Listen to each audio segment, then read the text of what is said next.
Hello, my name's Arlena. You ever wake up and realize your whole life's been edited? Like someone took your story, cut out the truth, and rewrote it to make themselves the hero? My sister planned my death before lunch. She said it like she was ordering coffee. Make sure she's dead by noon. Sign her inheritance over by then. I didn't die, but the funeral happened anyway. With speeches, with champagne, with my name carved into a lie. They stripped my title, erased my name from every deed, renamed my mother's legacy after my sister, and I was still breathing. So what happens when the woman they buried wakes up? Would you want to know how far family can go to kill you without leaving a bruise? The late afternoon sun painted Charleston in soft golden hues, the kind of light that made the Spanish moss shimmer like silk as it swayed from ancient oaks. I rolled down my window slightly, letting in the warm breeze, trying to calm the low buzz of anxiety vibrating in my chest. The Kensington Foundation board meeting was scheduled for 5 p.m., and even though I'd prepped for days, my hands still tightened on the steering wheel like I was about to walk into a firing squad. I'd been on this board for 6 years. 6 years of proposals, late nights, endless calls with city planners and nonprofits. And yet, every time I entered that room, I felt like I was 10 years old again, standing beside Isolde, the perfect daughter, while our father praised her composure, her presence, her brilliance. Arlena has heart, he'd say gently, but Isolde has command. It stuck with me like sap on skin, hard to scrub off, no matter how many times I tried. The foundation had been my father's pride, and after his passing, I thought maybe, just maybe, I'd finally be seen. But I was still living in her shadow, wasn't I? Isolde with her sleek white suits, her curated smiles, her hand always on the foundation's pulse, or rather, its neck. I turned left onto the 2-lane road that curved along the marsh. The tires hummed beneath me. I could almost hear my father's voice in my head, warm, grounding. Don't let them bury what you were born to build. That's when the brake pedal gave out.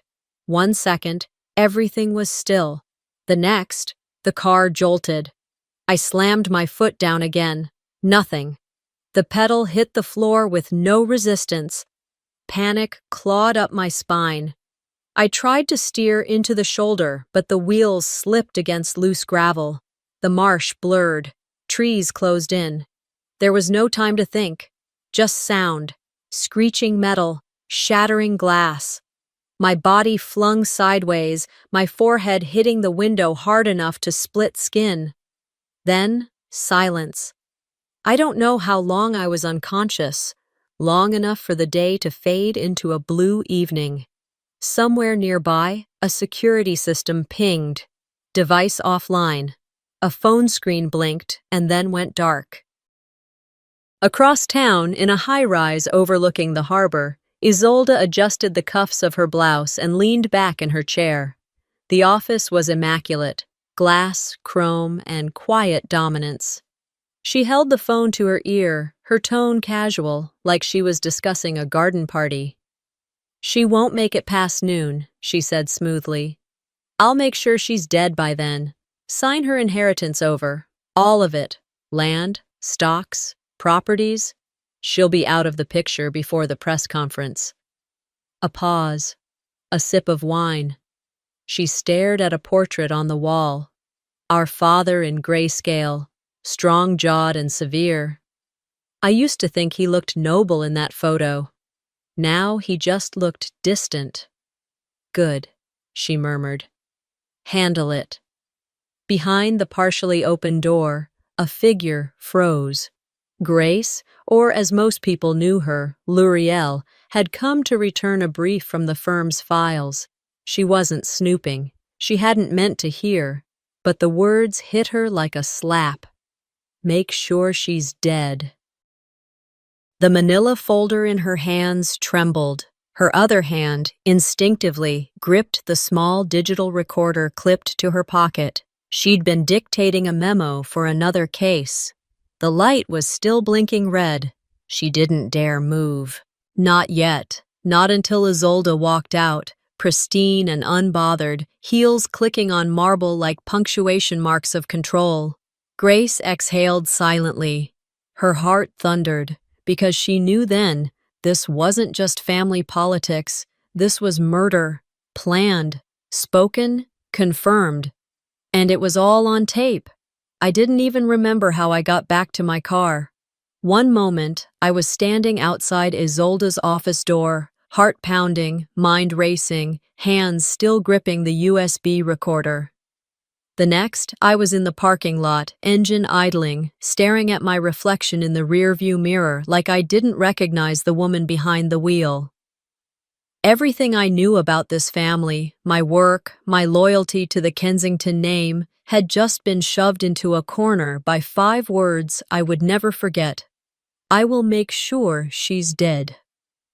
I took a breath, reached for my phone, and called someone I hadn't spoken to since law school. Pete, it's L'Oreal. I need to ask you something off the record. Pete worked in probate court. We weren't close, but I remembered he owed me one from a bar fight his girlfriend started that could have landed him on suspension. He answered after 2 rings. If someone is declared medically non-responsive, comatose I mean, can their power of attorney or voting rights in a private foundation be revoked and reassigned without full death certification? He didn't ask why. He just said, if there's a doctor's note and the board agrees, yeah, it's a legal gray zone, but it's doable. Why? No reason, I replied. Just something I'm researching. I hung up, and my fingers tightened around the steering wheel until my knuckles ached. By the time I got home, it was nearly dark. I kicked off my heels, dropped my keys into the ceramic bowl by the door, and tossed my bag on the couch. My laptop screen blinked with unread emails, but I didn't care. I pulled up my browser and scrolled mindlessly, trying to process what I'd heard. And that's when I saw it. A post. Public, bold, no shame. Join us for a celebration of life, honoring Arlena Kensington. It was on the Foundation's official site. Isolde's name was stamped all over it. I clicked through. A black and white photo of Arlena in a soft frame, arms folded, a serene smile on her face. It looked like an obituary. And it wasn't just an invitation. It was an event, catered, sponsored, live-streamed. Arlena wasn't even buried, because she wasn't dead.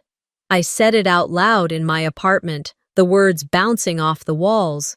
She's already burying her. I slammed the laptop shut and stood up, every nerve in my body pulsing with heat.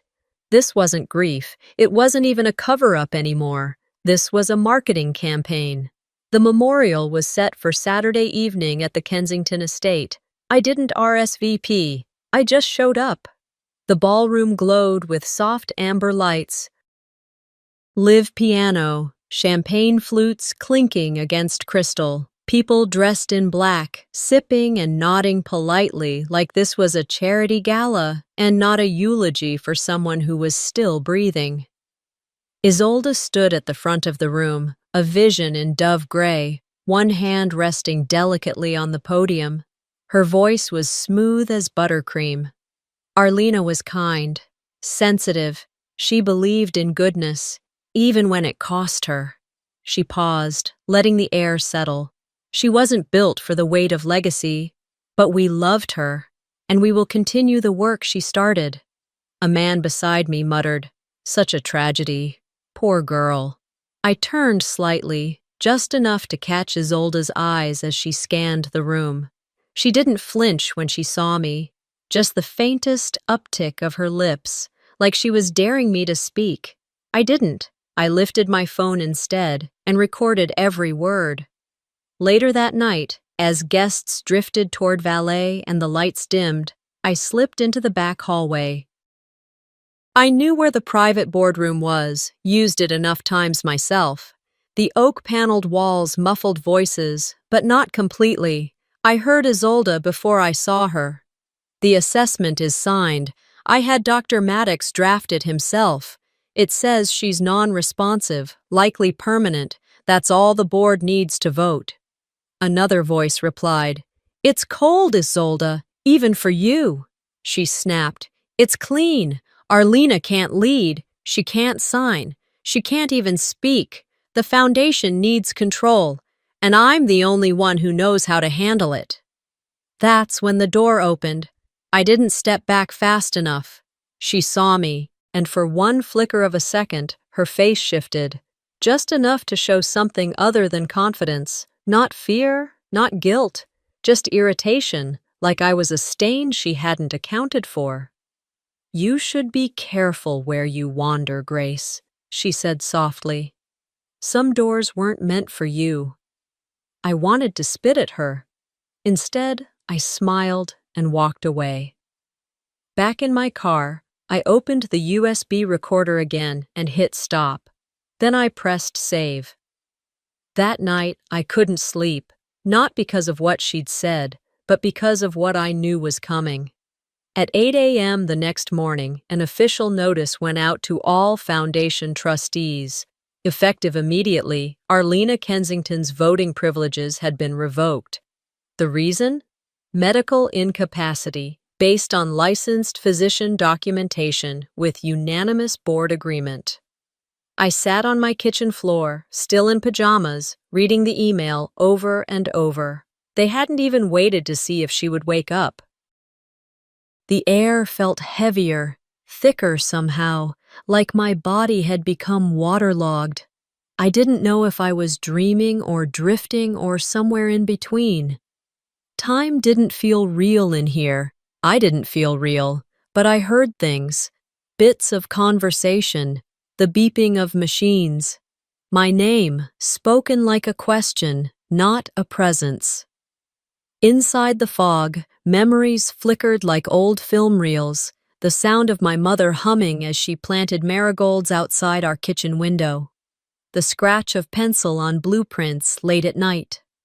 My father's warm hand resting briefly on my shoulder during a foundation meeting.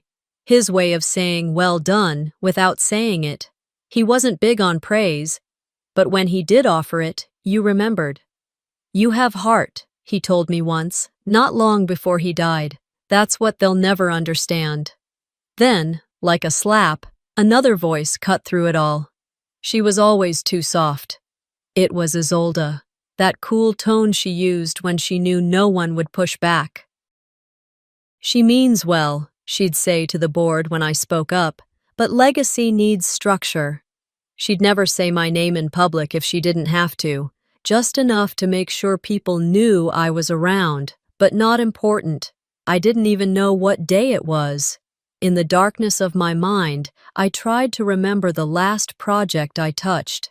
It had been the community housing plan, the one I'd written from scratch, the one I'd named after Mom, Maribel Gardens. I poured everything into it. Late nights, my own savings, political favors I didn't want to owe, because I believed in it. 1 week before the launch, I walked into the office and saw the new banners being hung in the press room. The Isolde Kensington Memorial Initiative. My breath caught. I blinked, thinking it was a misprint. It wasn't. The press release came out the next day, full-page article, quotes from city officials. Isolde's vision brings hope to Charleston's underserved. Not one word about my role, not one. At the ceremony, I stood there smiling like nothing had happened, smiling while people congratulated her, smiling while she said, "We built this together," and looked past me to the mayor. Afterward, I cried in the utility closet behind the stage. The irony wasn't lost on me, tucked away beside the cleaning supplies while my name was scrubbed off my own work. Back in the present, or whatever you'd call this still, sterile place, I floated in that memory until something shifted. A scent. Lavender. My mother's perfume. Not strong, just a trace, like someone had walked through the room moments before. Then came a touch, not physical, but I felt it, like something inside me stirred for the first time in what felt like weeks. Somewhere far away, a woman's voice whispered. She moved. They must have meant my hand, because I felt it, my finger twitching. I tried to open my eyes, but they were cemented shut. I screamed inside my skull, willed my body to cooperate. Nothing. But I was still in here. I wasn't gone, and I was furious. Elsewhere, Grace was tearing through old files. She'd called in favors, scoured digital archives, even hacked through 3 layers of firewall in the Foundation's internal servers. Nothing. No mention of me connected to the Maribel Gardens proposal, no early drafts, no internal memos, not even a shared folder. Isolde had erased me clean. The renaming? Rammed through in a late-night vote while I was in Atlanta securing last-minute grant approvals. 3 trustees signed off. All of them owed Isolde something. Grace had tried everything. Even the board meeting transcripts were sanitized. She planned this, Grace murmured, sitting at her desk, face pale in the monitor's glow. She knew exactly what to wipe and when. She leaned back, closed her eyes, then reopened them slowly. "Okay, Isolde," she muttered. "You want a clean slate? Let's get dirty." Meanwhile, in my private little cage of silence, I felt it again.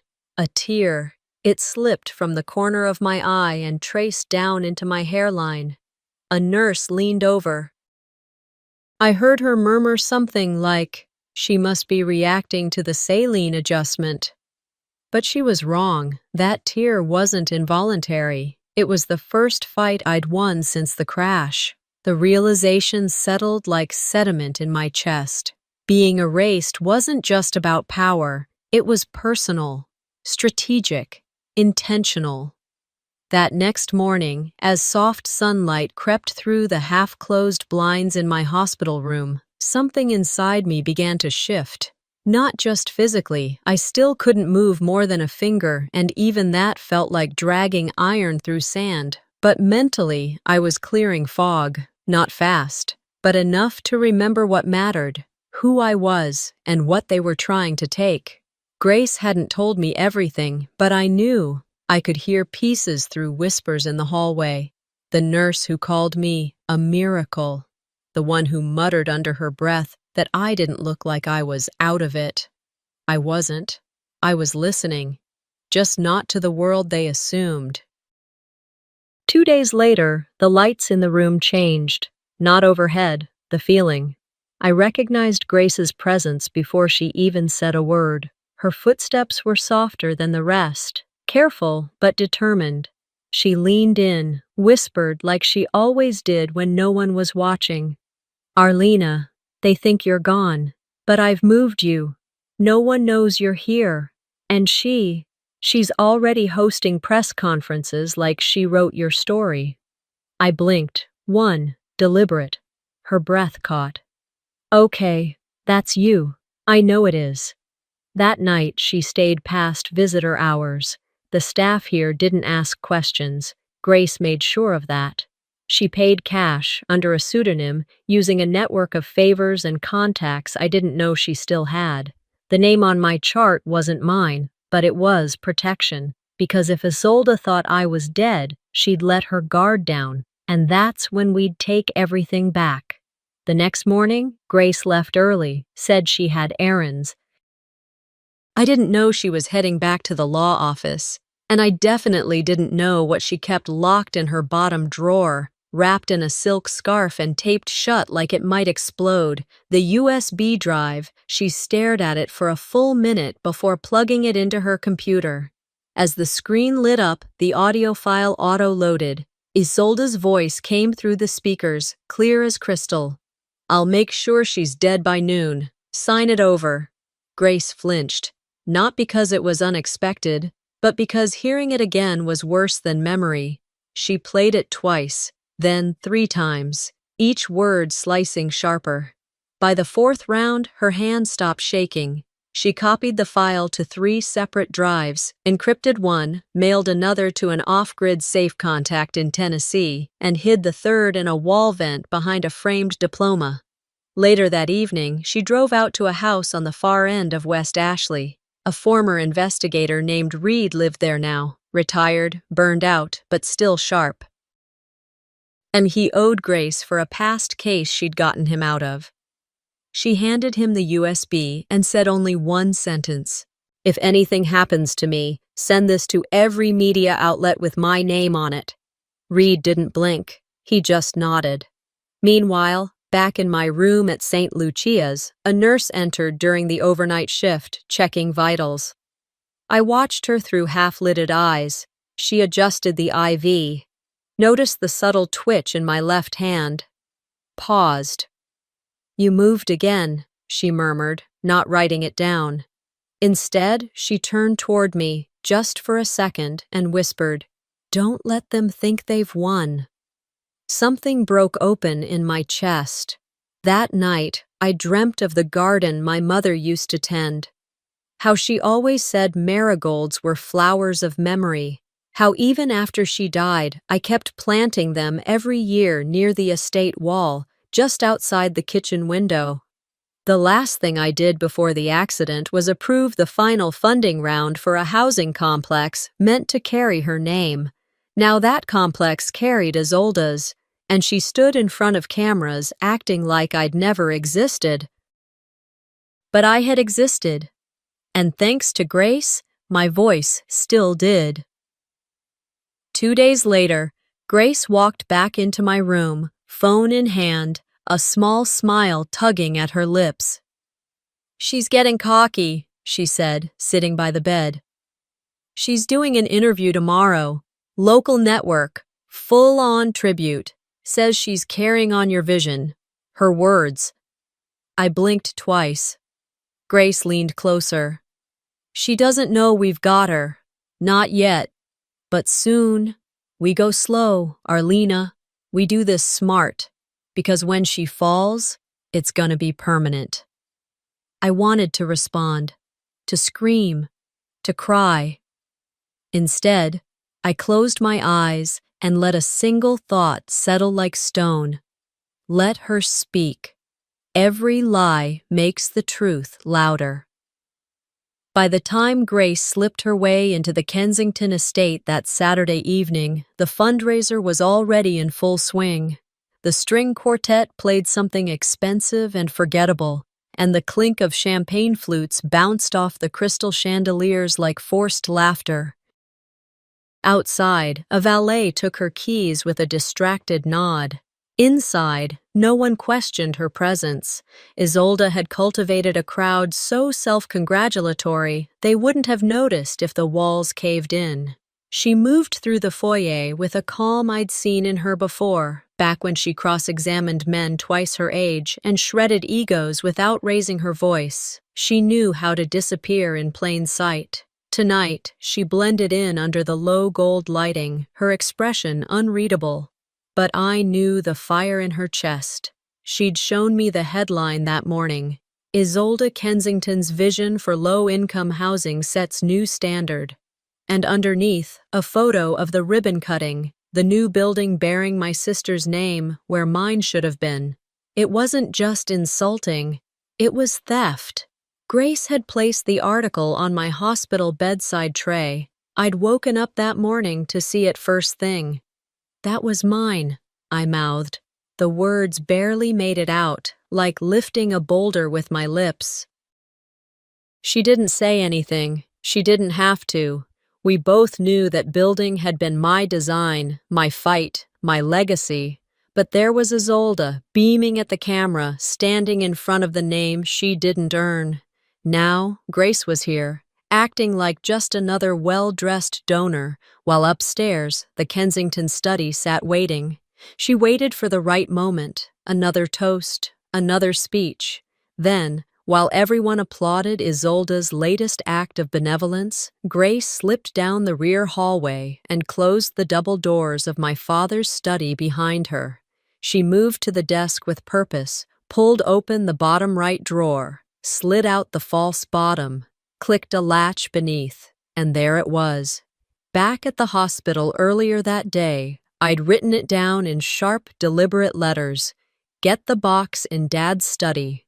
Hidden panel, lower drawer. It had taken everything I had to sit up and scrawl that note. My voice had only just returned that morning, hoarse and gravelly, but mine. They want me gone, but I'm not, I'd said. Grace had stopped mid-step. She turned to face me like she wasn't sure I'd spoken at all. Then I repeated it, louder, clearer. They want me gone, but I'm still here. That was the turning point. She'd stared at me, blinking fast, until I asked for a pen. Now, in the quiet hush of my father's office, she stared down at a small black box no larger than a paperback. Inside, papers, notes, 2 letters written in his unmistakable, rigid script, one addressed to Arlena if things go wrong. The other, a notarized document dated 6 months before his death, stating that I was the original and exclusive founder of the Maribel Project, proof that Isolde had overridden it only after he was gone. Grace scanned them both quickly. She'd trained her mind for this, for catching lies, catching edits, spotting a line that didn't belong, and nothing about these papers had been tampered with. She tucked them into a slim leather folder, slid the drawer back into place, and exited the room just as another round of applause rose from the ballroom. Meanwhile, hours earlier, Grace had tried one last time to bring in help. Harold Whitman. My father's old advisor. A man I'd grown up calling Uncle Harold, though he wasn't family. He'd always been more loyal to our name than to the people who bore it. Grace met him at a quiet cafe on East Bay Street, laying out the original architectural drafts, signed in my handwriting with timestamps and proposal IDs. She kept her tone firm but respectful. You know this wasn't Isolde's idea. She didn't design this, she didn't fund it. She changed the name and called it hers after Arlena was already in the hospital. Harold sipped his tea like none of this surprised him. His suit looked untouched by time, his hands neatly folded. Finally, he sighed. Isolde holds the board majority now. There's nothing to be done. Grace leaned in. You knew what Richard wanted. You knew he wrote Arlena into this. This is erasure, Harold. He didn't flinch, just gave a slow, tired shrug. Wishes don't survive wills. She didn't argue, just gathered her papers and walked out. There was no time for anger anymore.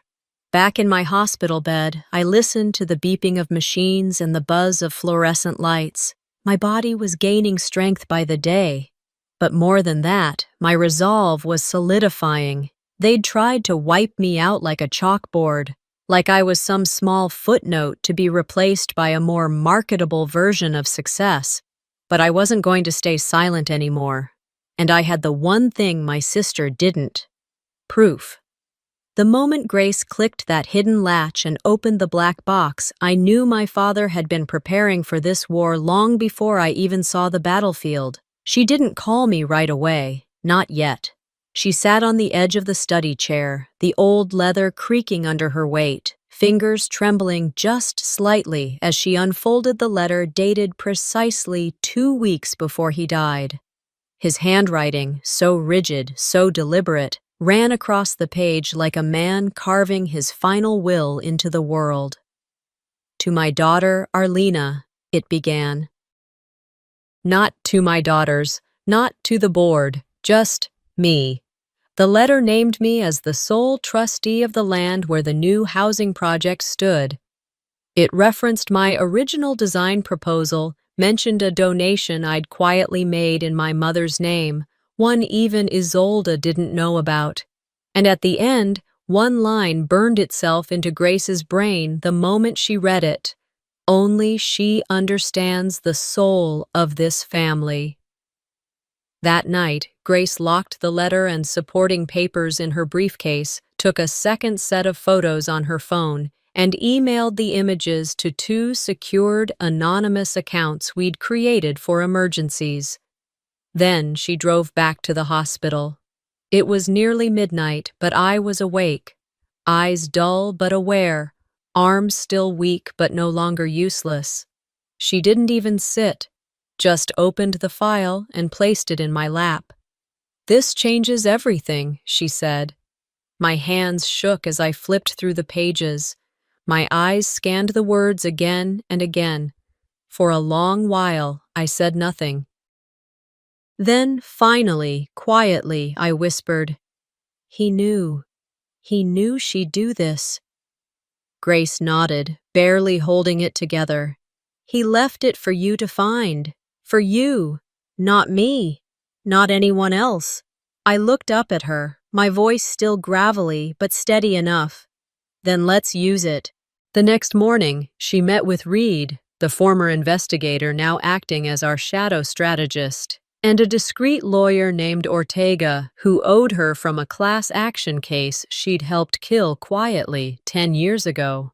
They were old school, but they knew how to move without making a sound.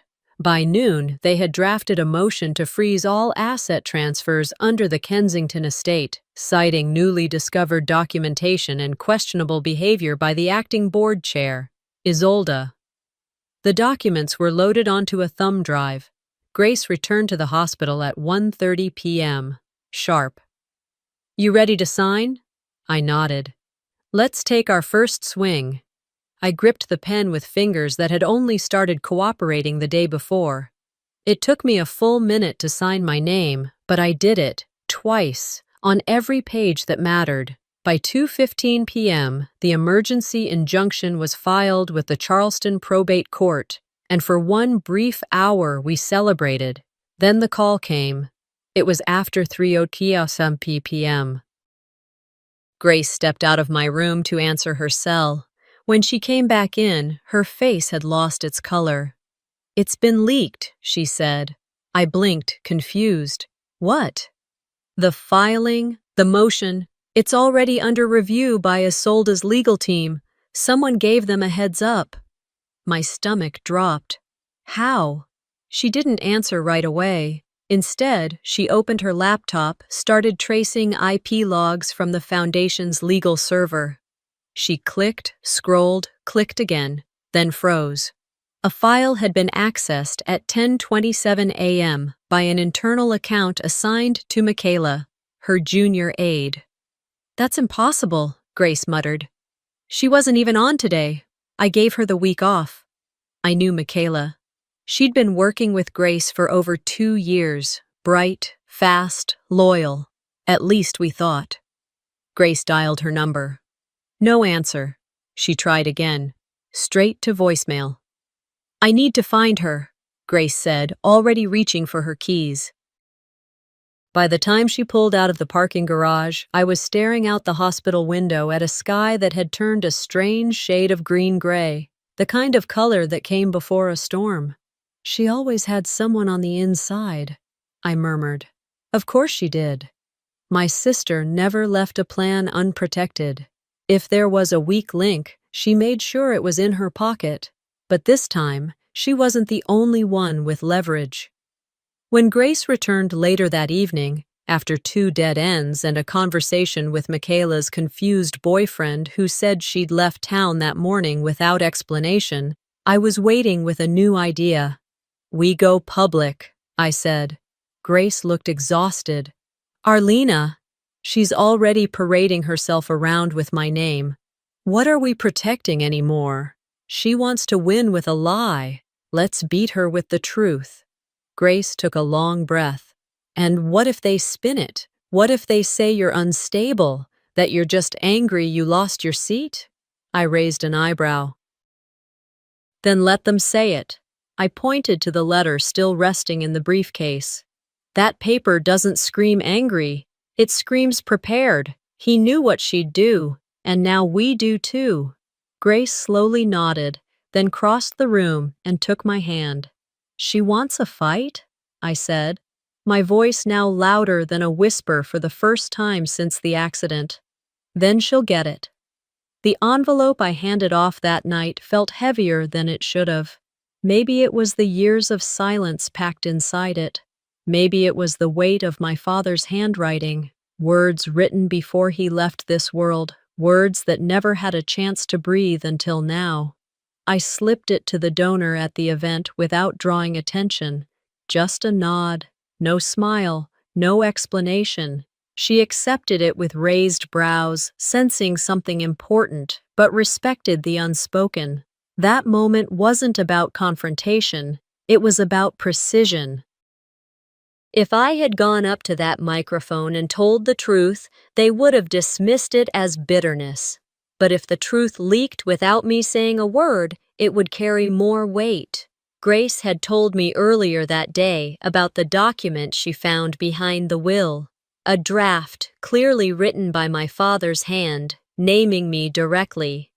To Arlena, my daughter of spirit and soul, I entrust the property, the vision, the name. Only she has held both the heart and the spine to preserve what this family once meant. The official version, hanging in the estate library, read, "To my daughters, shared equally." But the handwriting on that line, it wasn't his, not even close.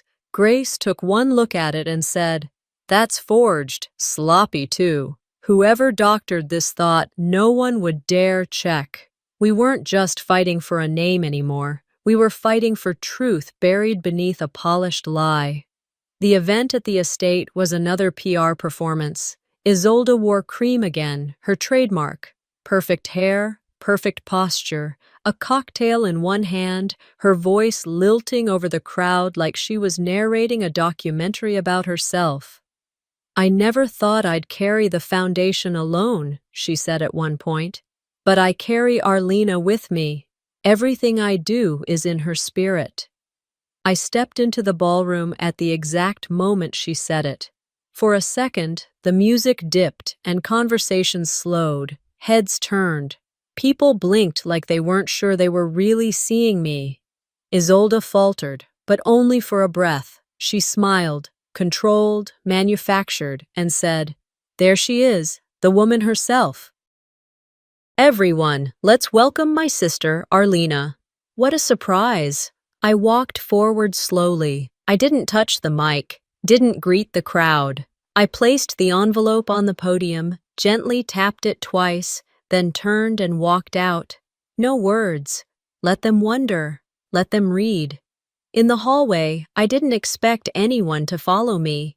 I needed air more than applause. That's when I saw her.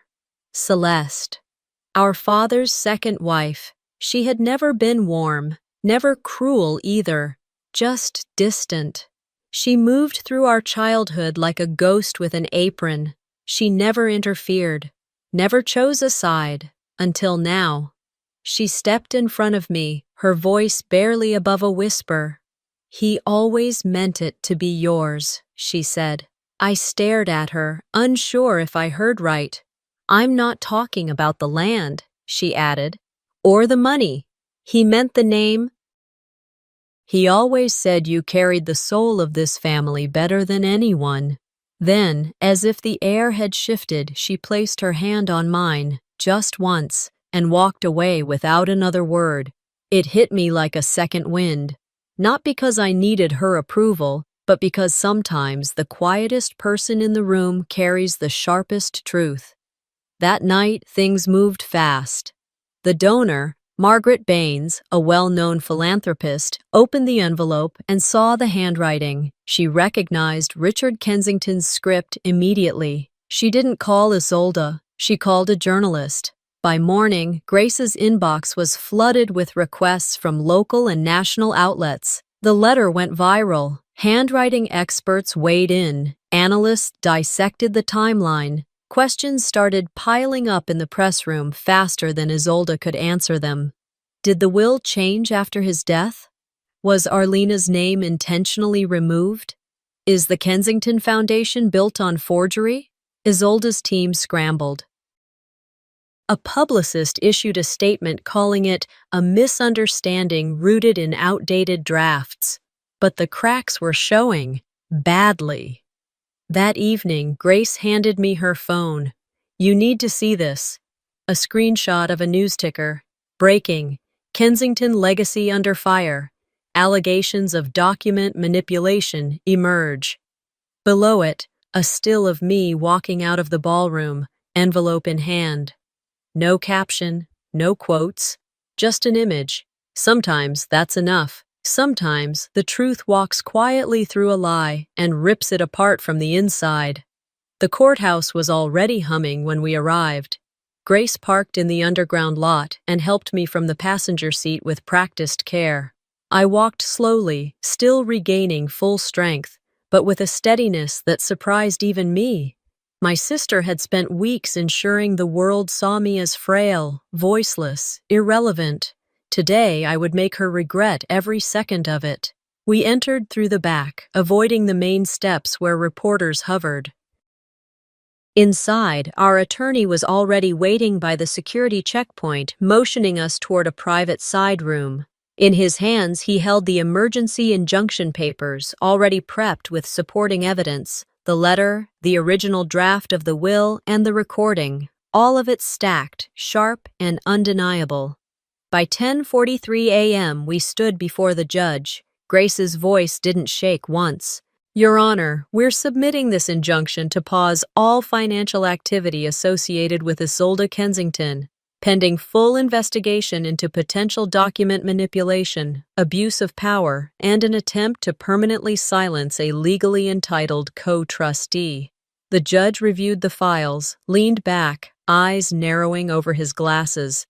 He didn't say much, just signed. A court clerk delivered the freeze order by noon. Isolde's accounts, both personal and foundation-linked, were locked. No access, no transactions. Outside, the press began to stir. But it wasn't the injunction that cracked the surface. It was the tape. Grace had scheduled the release meticulously. At exactly 12:17 p.m., a trusted tech from her old firm uploaded the audio clip to 3 regional news outlets and forwarded it to a national wire. By 12:41 p.m., the first report aired. Kensington family scandal deepens as new recording surfaces. Then the voice played. "I'll make sure she's dead by noon. Sign her inheritance over by then." Those words hit like a cannonball. Screens cut to my photo. Me stepping out of the courthouse earlier that morning, no longer fragile, no longer missing. I looked right into the camera and smiled. Social media erupted within minutes. The hashtag Justice for Arlena started trending before lunch ended. People reposted the quote, dissected it, commented with fury. How can a sister say this? This isn't just fraud. This is attempted murder. By 3 p.m., every major outlet had picked it up. News vans lined up outside the Kensington estate like vultures circling a carcass. At the foundation, donors started pulling out. 3 major sponsors rescinded their support within the hour. Grace's phone lit up every 5 seconds with forwarded resignations and statements. Then the board met. Isolde tried to show up in person, dressed down in navy blue instead of her usual ivory. She gave a short statement, something about being misunderstood, taken out of context. One of the board members interrupted her mid-sentence. "We've reviewed the recording. The context was clear. They voted, suspended, indefinitely." That same afternoon, 2 financial auditors began combing through the foundation's records. A subpoena followed before sunset, and Isolde? She went home, or rather, she retreated to her penthouse above Bay Street, where silence waited for her like an old friend. The woman who once built her image on poised control now stood barefoot in a room full of mirrors, each one reflecting a version of herself she couldn't quite manage. Her phone buzzed. She let it ring, buzzed again. Voicemail from her publicist. "We're no longer able to represent you." She tossed the phone aside. It clattered against the floor, sliding under a side table. Then she stared at herself in the wall-length glass. The line under her eyes that concealer couldn't hide, the slight tremble in her fingers, the bitterness curled at the corner of her lips. She was never supposed to come back, she whispered to no one, and maybe she believed that. Maybe she thought the crash had ended me, but it hadn't, because the thing about building your legacy on lies is that eventually it all falls, loud, public, and without mercy. It had been a month since the courthouse doors closed behind me and the world finally heard the truth. Since then, I hadn't returned to the spotlight, nor did I want to. I didn't need a camera crew or a front-page apology. I didn't need Isolde's name erased the way she'd tried to erase mine. That would have made me like her, and I had no interest in mimicking the very cruelty I fought to survive. So instead, I returned to the Kensington estate on a quiet Tuesday morning. No staff, no press, no lawyer trailing me, just me and the heavy echo of memory in every corner of that house. The library, once so alive with debates and planning sessions, was still and dim. Sunlight spilled across the hardwood floors, illuminating dust that had settled like truth over time. Quiet, patient, permanent. The courtroom fight was behind us. Isolde was no longer on the foundation board. She'd vanished from the public eye, ducking civil lawsuits and the looming criminal investigation. Her phone was reportedly disconnected. Her publicist dropped her. And the world? It had moved on. Or at least, moved past her. She wasn't just disgraced, she was forgotten. The same fate she tried to design for me. I sat on the old leather couch near the fireplace, the one where my father used to read late into the night. Across from me, shelves of law books, architecture journals, and award plaques lined the walls. Only now, my mother's name had been added to the central display, Maribel Kensington, founder in spirit. That morning, we'd unveiled the new plaque at the Maribel Gardens housing site. The project had officially been renamed in her honor, quietly, without spectacle. I didn't invite cameras, only the residents, the construction crew, and the small team of volunteers who stayed with the project through every stolen phase. I kept my remarks short. "I don't need to be thanked," I told the crowd. "I only need this to be true. My mother's name is finally where it belongs." And that's enough. They applauded, but it wasn't loud. It didn't need to be. That evening, I returned to the estate alone. I made tea the way Celeste used to, strong and plain. Then I climbed the creaky stairs to the second floor, turned right at the end of the hall, and opened the door to my father's study. It still smelled like him, cedarwood and ink and a faint trace of old cologne. The desk was untouched, though everything else had been stripped of its former precision. I moved slowly toward the far cabinet, crouched, and opened the lowest drawer. There, buried beneath outdated files and a half-cracked leather journal, sat a small wooden box. The hinges were rusted, the top carved with the initials RK, his, not mine. I carried it to the desk, brushed off the dust, and opened it. The melody was faint at first, a soft, winding tune I hadn't heard since I was 12. He'd given it to me the night I finished my first full building sketch, a simple two-bedroom community layout that he said had more heart than some of the skyscrapers he'd funded. I didn't cry back then. I was too proud. But tonight, I did. Under the lid, the inscription remained, carved by hand. "The only one I trust." I closed the lid gently, held the box against my chest, and sat down in his chair, the leather cracking just slightly beneath me. Later, I walked to the backyard, past the garden where my mother once planted rows of marigolds. The soil had gone wild in her absence, but a few blooms still pushed their way through. Under the tree my father planted the year I was born, I sat with a small letter in hand, one I had written the night before. "To the next daughter who is overlooked," it began. It wasn't a manifesto, just a note, a hand extended through time.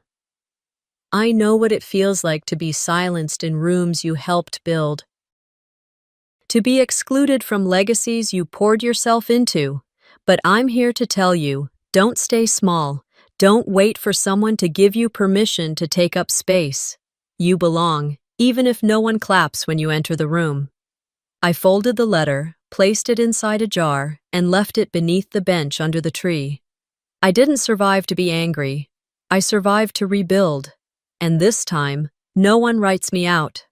Sometimes the people who claim to protect your legacy are the very ones rewriting it behind closed doors.